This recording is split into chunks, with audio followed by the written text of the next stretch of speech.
India மற்றும் இங்கிலாந்துக்கு இடையிலான 4வது டெஸ்ட் ஜூலை 23ஆம் தேதி தொடங்க இருக்கு. இந்தியாவை பொறுத்தவரைக்கும் ரொம்ப ரொம்ப முக்கியத்துவம் வாய்ந்த ஒரு டெஸ்ட். ஏன்னா, இந்த சீரிஸை வெல்ல வேண்டும் என்றால், இந்தியா இந்த 4வது டெஸ்ட்டை ஜெயிக்கணும்.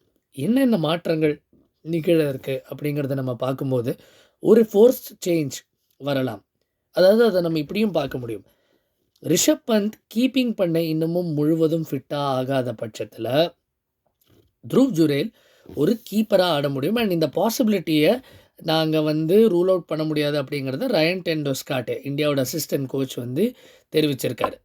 அண்ட் அதற்கு ஏற்றாற்போல் த்ருவ் ஜுரேல் பார்த்தீங்கன்னா, நெறைய ட்ரெயின் பண்ணதையும் நம்ம அதோட வீடியோஸ்லாம் பார்த்துருக்கோம். திலீப் அவருக்கு நெறைய கீப்பிங் ட்ரில்ஸ் குடுத்துட்டு இருந்தாரு. அதே மாரி மோனே மார்க்கல் அவரோட பேட்டிங்க்கு நெறைய ஹெல்ப் பண்ணியிருக்காரு. அண்ட் ஏன் இவர் ஒரு ஆப்ட் சாய்ஸ் அப்படின்னு சொன்னா, பெக்கனம் இந்தியா ட்ரெயின் பண்ண இடத்துல கூட பார்த்தீங்கன்னா, ஸ்குவாட் கேம்ஸ்ல நல்லா ஆடிருந்தாரு. அதுக்கு முன்னாடி சில சைட் கேம்ஸ்ல பார்த்தீங்கன்னா, 2 ஹாஃப் செஞ்சுரீஸ் அடிச்சதும் நம்ம பார்த்துருக்கோம். ஹோம் சீரிஸ் கடந்த ஆண்டு இந்தியா இங்கிலாந்துக்கு எதிரா ஆடினபோது, ஒரு மேட்ச் வின்னிங் 90 நெனைக்கிறேன். ஒரு ஹாஃப் செஞ்சுரி அடிச்சிருந்தாரு. அது ராஞ்சியில. ஸோ பேட்டிங்கில ப்ரூவ் பண்ணிருக்காரு. அண்ட் யாருமே மறக்க முடியாத அந்த Ben Duckett run out. Siraj பிடிச்சு த்ரோ அடிப்பாரு. அப்போ வேகமா ஓடி ஒரு ஸ்ப்ரிண்ட் பண்ணிட்டு ஸ்டம்பை தட்டி விடுவார். ஸோ அந்த மாதிரி கீப்பிங் பொட்டென்ஷியல் அவர் ரொம்ப நல்லா காமிச்சிருக்காரு. அண்ட் இந்த டெஸ்ட் மேட்ச்சில் அவர் ரிஷப் பந்துக்கு பதிலாக ரிஷப் பந்த் அஃப்கோர்ஸ் லெக் சைடில் ஒரு பால் கேதர் பண்ண போய் அவரோட இடது கையில் அடிபட்டுக்கிட்டார். அதுக்கப்புறம் ஸ்டாண்டின் கீப்பராக எக்ஸலண்ட்டாக கீப் பண்ணார்.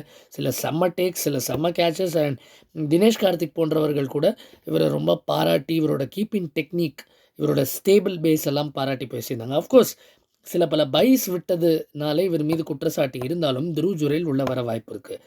ஏன்னா அவரோட கீப்பிங் பேட்டிங் இம்ப்ரெசிவ். சரி, ஒருவேளை அவர் ஆடினா யாருக்கு பதிலா ஆடுவார்? கருண் நாயர் போவாரா அப்படின்னு பார்த்தா வாய்ப்பு இருக்குது. ரூல் அவுட் பண்ண முடியாது. But then that would mean Washington போன்றவர்கள் மேலே ஆடணும் நம்பர் 3ல. ஸோ அந்த ஒரு ரிஸ்க் எடுப்பாங்களா இந்தியா அப்படிங்கிறது கேள்விக்குறி. இல்லைன்னா யார் நிதிஷ்குமார் ரெட்டியை உட்கார வைப்பாங்களா? ஏன்னா வாஷிங்டன் போலிங்லேயும் கலக்கியிருக்காரு. ஸோ நிதிஷ்குமார் ரெட்டியும் நல்லா போல் பண்ணார். ஸோ இது ஒரு செலெக்ஷன் கொனன்ட்ரம். ஒரு ஒரு பெரிய செலெக்ஷன் டிசிஷனாக அமையலாம். ஒருவேளை த்ருவ் ஜுரேல் ஒரு கீப்பராக ஆடும் பட்சத்தில். எது எப்படியோ நம்ம பொறுத்திருந்து பார்க்கணும். நமக்கு டெஸ்ட் மேட்ச் நெருங்க நெருங்க இன்னும் கொஞ்சம் கிளாரிட்டி கிடைக்கும். இந்தியாவோட பிளேயிங் காம்போசிஷன் பொறுத்தவரைக்கும். தொடர்ந்து பார்த்துக்கிட்டு இருங்க கெத் இஸ் கிரியேட்டிவ். நிறைய அப்டேட்ஸோட வரும். Do like, share and subscribe. And நானும் மற்றவர்களோட சேர்ந்து, மற்ற பெரிய கிரிக்கெட்டர்ஸ்களோட சேர்ந்து காமெண்ட்ரி செய்யும் வாய்ப்பு சோனி ஸ்போர்ட்ஸ் 10 தமிழில் அமைந்திருக்கு. WV ராமன், பரத், அருண், வித்யுத் சிவராமகிருஷ்ணன், ஹேமந்த் பதானி போன்றவர்களுடன் இணைந்து செய்கிறேன் காமெண்ட்ரி. அதையும் பாருங்கள். தேங்க்யூ ஃபார் வாட்சிங்.